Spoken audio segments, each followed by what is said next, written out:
King Von and his sister and his kids.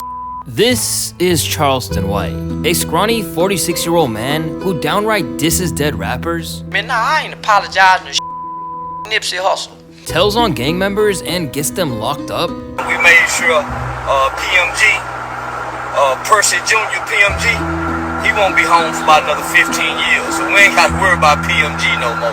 20 years. Ooh, that's a long time. And publicly wishes death on all Bloods and Crips. Death to all Crips and Bloods. Death to all GDs and BDs. Videos like these are a surefire way to attract a massive audience, potentially racking up hundreds of thousands, if not millions of views. But what's even more astonishing is that despite the controversial things and the drama that comes from it, he somehow manages to avoid any serious consequences. Hi, I'm Louaista. I make weekly video documentaries of things I'm into, so subscribe if you enjoy. And this is how Charleston White became the most feared man in the hip-hop community. In early 2022, a man by the name of Charleston White began getting tons of promotion from sites like Academics, Say Cheese TV, and DJ Vlad for his wild hot takes. Now, these weren't your ordinary hot takes. These ones cut deep. It all started when a World Star video surfaced from a live stream he did in February of 2020, showing him on his way to snitch on a local Crip set. I came up to tell on the Harvest Street Crip. They are the ones responsible for the violence over there on the south side, that they the ones getting the little kids the guns. They need to be eradicated and removed off our streets. We waiting on a gang unit right now. I'm finna tell gang unit everything I know about these niggas. Snitching has become a controversial phenomenon over the past few years. For those who don't know, snitching is when someone tells the police about someone else's illegal activities so that they themselves can get a lighter punishment or avoid trouble altogether. The person who does this is known as a snitch, a label that is so bad it can literally blackball you and end careers, or even get you killed in some circumstances. But for Charleston, he didn't care. He advocated snitching to the nth degree. I want to snitch, I want to tell, whatever they call telling me snitching, I want to do it, and I want to make it cool to do it. After seeing how people were amazed by this random guy putting his life on the line to take on the gangs on their own turf, he realized it was a perfect recipe to go viral in today's climate with social media. And so he continued to take it further and further, and would constantly call the police on more gangs. People loved it. The videos were often met with laughing emojis, claiming he's the funniest dude on YouTube. He did it so much that the internet gave him the name Rat Williams, since his personality and looks was very similar to the famous comedian Cat Williams. But this, of course, came at a cost. In the beginning, I never wanted to be funny. And if you would make a laughing face while I was doing a video, I would cuss you out. Who are that laughing? They ain't saying nothing funny, bitch. The internet tricked me into becoming a comedian. They would say things like, look at his eye. He look like Cat Williams. That's Rat Williams. So rather than me being insulted by that, I took that and made Rat Williams my internet character. Eventually, Charleston would have gang members threaten him for constantly snitching. Yet Charleston wasn't really scared, claiming all of the threats he got were solely made online, and that there was never any truth to their statements. I was being threatened by some local gang members. Seems like you get threatened a lot. Yeah. Online though. Okay. Never in person. However, Charleston's plan was never to grow a brand or become a comedian or be funny. And he had a much deeper purpose upon starting his content creating journey. Before ever going viral, Charleston was well known by his hometown of Fort Worth, Texas, for being a community activist. And his dream was to inspire young kids to stay out of criminal activity. He himself came from a pretty dark past. He was locked up for 7 years in 1991 at the age of 14, after he aided a murder of a man named Michael Levy, who tried to stop him and his friends from stealing starter jackets from a local Foot Locker. September 16th, I went on a crime spree. September 18th, that crime spree led to a guy by the name of Michael Levy losing his life. I just wanted to steal some jackets so I can have me a starter jacket to wear. All I had to do was go home, man, and ask my mama to buy me one. In the process of us running out, there was a white guy by the name of Michael Levy in the parking lot working on his car. He saw what was happening, saw us running out, and tried to stop us. He ran, jumped on top of the car, started hitting the windshield. I handed him the gun and instructed him to shoot Mr. Levy. He shot Mr. Levy. We drove away laughing. Once he was caught, Charleston was sentenced to 12 years for murder, where he served time in juvie for the remainder of his childhood and teenage years. It was here where Charleston joined the Rolling 60 Crips while he was inside, eventually becoming a gang leader before being released at the age of 21. Once he was released in 1998, Charleston chose to leave the gang life behind and completely changed who he was as a person. This transformation began when the family of the man he and his friends had taken the life of forgave him. He also formed connections with some of the correctional officers who saw his potential to make a positive change while locked up. These pivotal moments are what Charleston credits as the starting point of his journey from a gang member to a passionate advocate for law and order. So to be forgiven, something changed on the inside of me for what those people done and what that family had said to me. His time behind bars helped him discover his passion for sharing his own story and inspiring young individuals who grew up in equally challenging neighborhoods to steer clear of gangs and criminal activities. One thing he realized was that gangs are something that should be eradicated, as he believes that they are the ultimate disgrace of the black community. He also thinks that gangs are what ruined rap music, as most rappers began to make murder songs and influenced the community to engage in more violence. Gangbanging came before gangster rap. And then the rap perpetuated it. It solidified it, yeah. Just the propaganda, the fuel to it. In fact, jail even made Charleston a firm believer that prison has been the best thing for black people since civil rights. And he even recommends spending 2 to 4 years in prison or the military over going to college.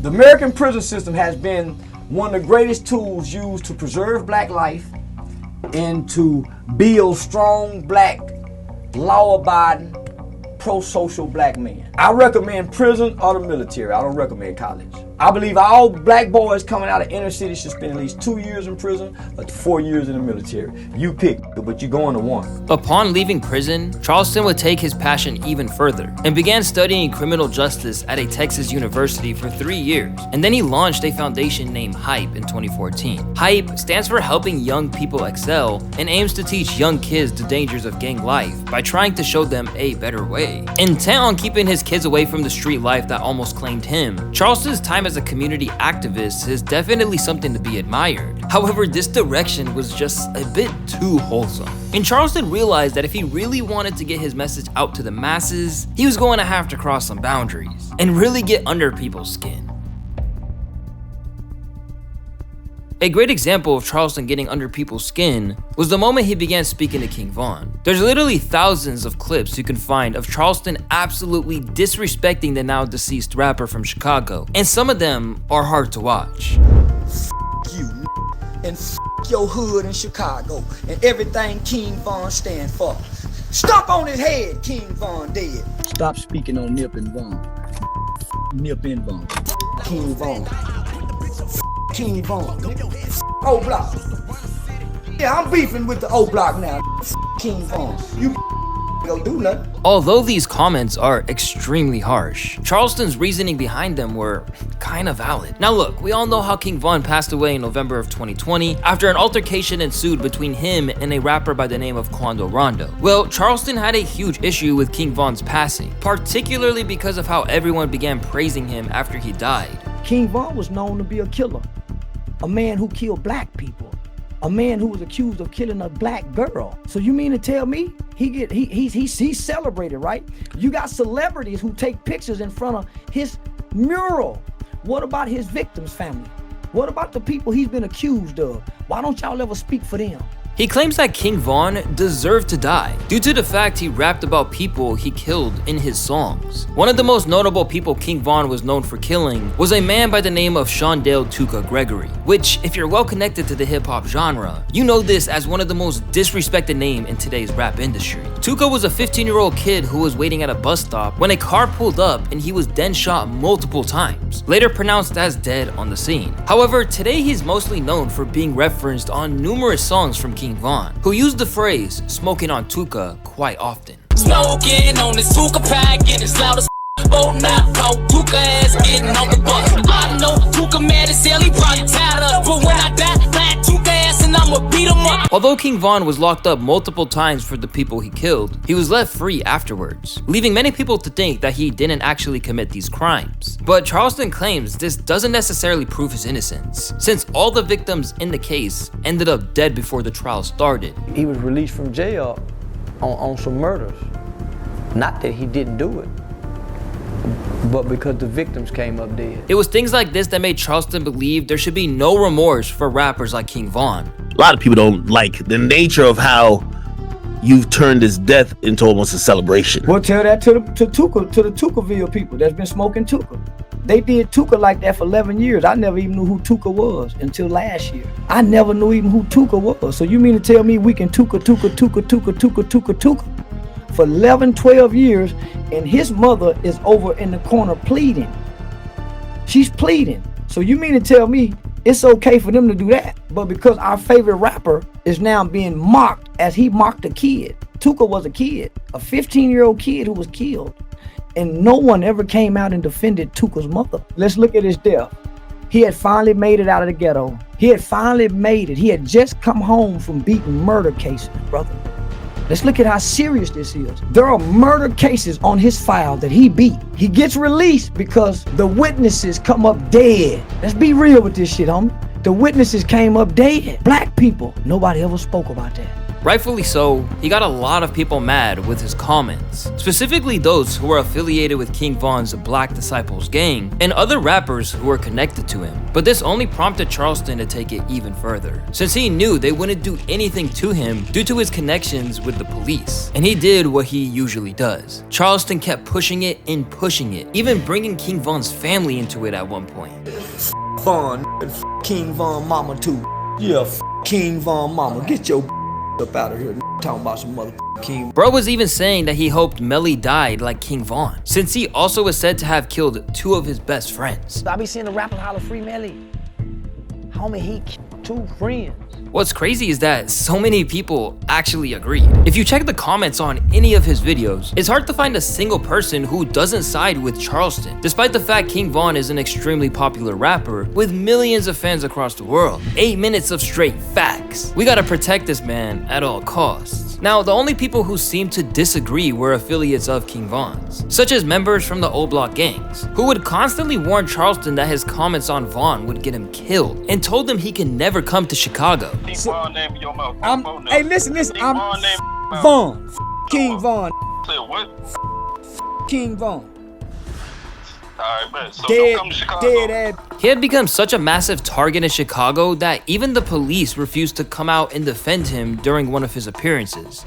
My law enforcement friends and buddies advised me don't go back to Chicago. Leave them alone. Don't even go. The money in Chicago, it ain't even worth it, homie. This was abundantly clear when 600 Breezy, a Chicago drill rapper, confronted Charleston White unknowingly because he didn't like what he said about King Von. The confrontation showed that Charleston White's comments had really stirred things up and made people emotional, especially those close to Von. But in a video that surfaced after the confrontation, Charleston showed how serious he was about his comments by sticking his ground and doubling down, and even convincing him of his beliefs. I don't want to understand. I done said what I said. I don't want to understand. I done said what I said. I don't want to understand. Like I said though, I respect Charleston White. He speak for what he believe in. He feel like the shit we doing ain't right. I don't agree with none of this shit he's saying disrespectfully towards rappers and all that shit like that, but that be right on some of the shit he's saying. Be right on some of the shit he's saying about we doing in our communities or whatever, but you not trying to help it though, Charleston. That was my point too. What can you say? Bro is a menace. After the video made its rounds, Charleston White hopped onto social media to say he was prepared to call the cops on 600 Breezy when he felt threatened. He was upset. He was very, very angry. I started to call the police on him right then and there. And 600 Breezy admitted that this is one of the reasons he backed off from messing with Charleston. He's dangerous, bro. And he's dangerous for the fact that he'll throw a rock at you and then call the police on you. He a troll, bro. It's like, that's why nobody do nothing to him when they see him, because they know it. From here, Charleston White would quadruple down on his King Von statements, constantly hopping in and out of live streams to diss Von and all gang members. Death to all gang bangers. Death to all gang bangers. We killing Crips, we killing Bloods. We shooting GDs and BDs in their head and in back of their head. Die like King Von.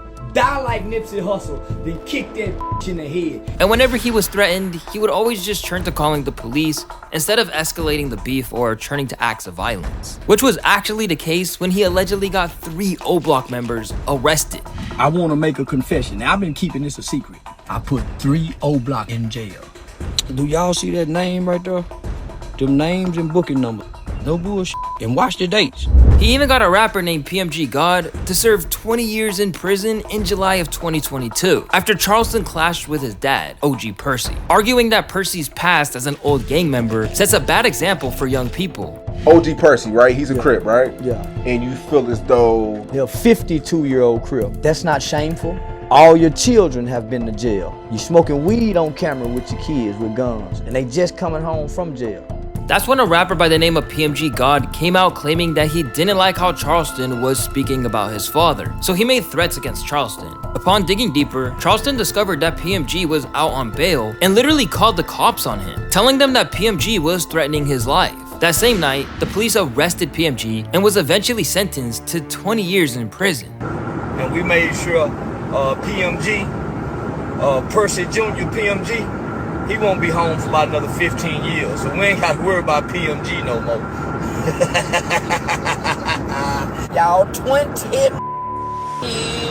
Ooh, that's a long There's no way around it. He was a certified snitch, making statements saying that Young Thug was going to snitch in 6 months after the YSL RICO case got him and 28 other YSL members locked up, saying that Tekashi 6ix9ine did nothing wrong for snitching on an entire Bloods gang, getting some people locked up for over 30 years, even claiming that he wants to start a youth snitching program, teaching kids how to snitch. Sometimes, he would get people to snitch on themselves, as was the case when he called the cops on 2 rappers named Quick Flip Vino and Flo Malcolm, who claimed that he was banned from coming to Atlanta. So then another nigga made a video and said, if Flo Malcolm say you can't come, that really scared the shit out of him.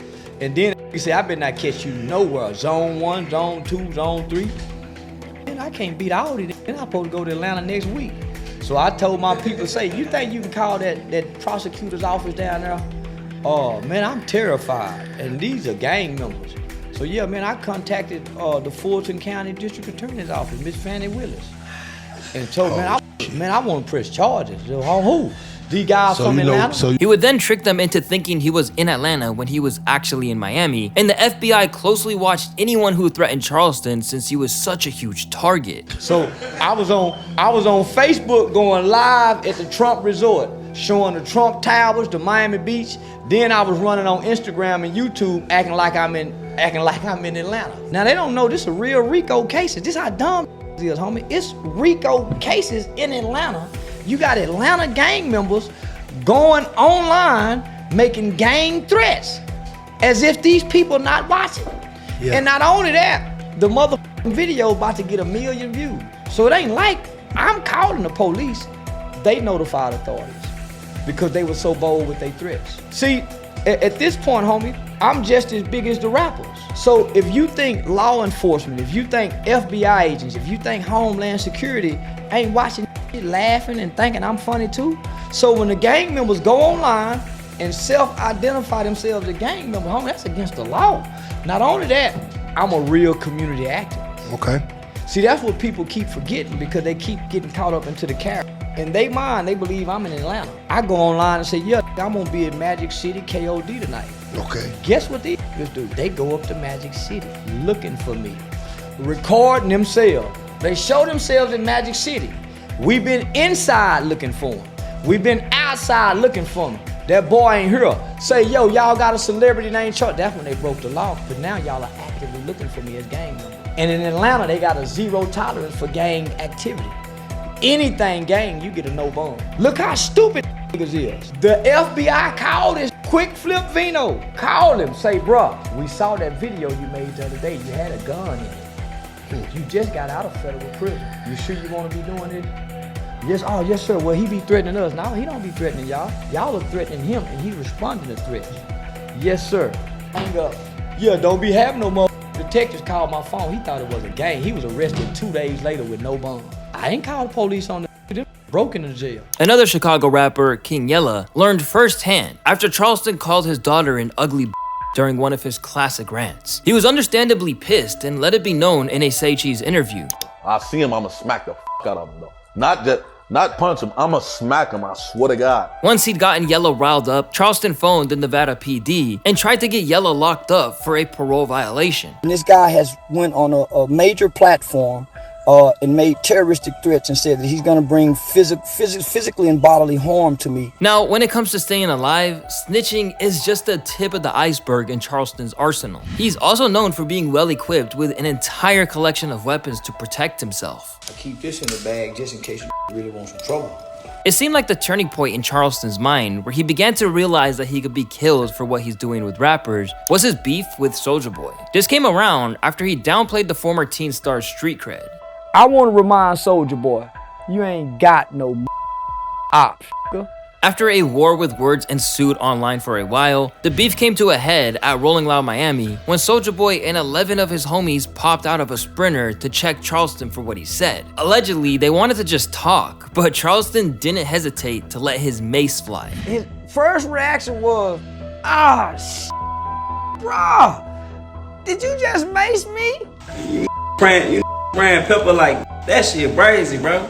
This moment taught him that rappers are actually aware of him. And this is when he started taking self-defense a lot more seriously. In my mind, homie, the Soulja Boys, the Jay-Z's, they not paying me no attention. That Soulja Boy incident really just showed me, man, you really need to tighten up. Cause that really could have went. Yeah, I could have got a good ass kicking. After that interaction, the gun-toting, pepper-spraying, pig-poking Charleston, with more weapons than Batman's utility belt, was born. The Soulja Boy incident happened in July of 2022, and by that November, he was pulling out the gat during an interview with DJ University when discussions turned to King Von's mom. Yo, I keep a gun for whatever. Don't give a about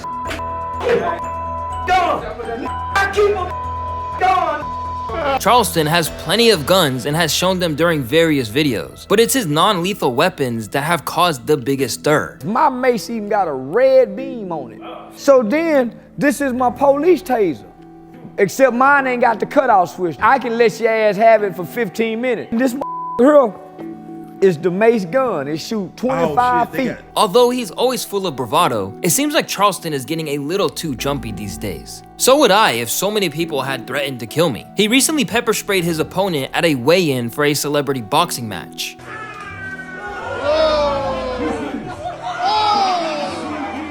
He then pulled out the pig poker, which is basically just a big knife, when they had an altercation about Charleston's disrespect towards Nipsey Hussle. Later that same weekend, he had to pepper spray another group of thugs for doing the same thing. It's not even limited to gangsters at this point. It's anytime things get a little tense. He even tried to mace Aiden Ross's friend Prime on a recent live stream. What you gonna do, nigga? What you gonna do? They got mace. I'm gonna spray it too. As Charleston has gotten increasingly edgy, his popularity has exploded, and this creates a dangerous predicament for him. Because when the shock value wears off, you need to keep upping the ante, and at this rate, it's only going in one direction. Just look at Maxo Cream's attempt to ward rappers off from beefing with Charleston for fear of what might go down. Y'all better leave Charleston White alone before his old ass put one of y'all on a shirt. Stay woke. Don't get tricked out of your position. Now more famous than he probably ever dreamed of, Charleston is in a unique position. While all the drama keeps him in the spotlight he craves, he's now constantly having to remind people that it's an act and shouldn't be taken too seriously. I'm on her bullshit, putting the gun to the phone. I'm trying to get into Hollywood. I'm doing all kind of shit. It's called content creation. And he's even claimed that his end goal is to just get rich. But now that he's at a stage where he can't even go to Houston because the police won't protect him from Jay Prince, and he stated that the FBI told him not to go to Chicago without security, he's clearly blurred the line a little far between the real man and the exaggerated version. By now, playing with fire is basically a profession for Charleston. But the problem is, where can it possibly go from here but badly?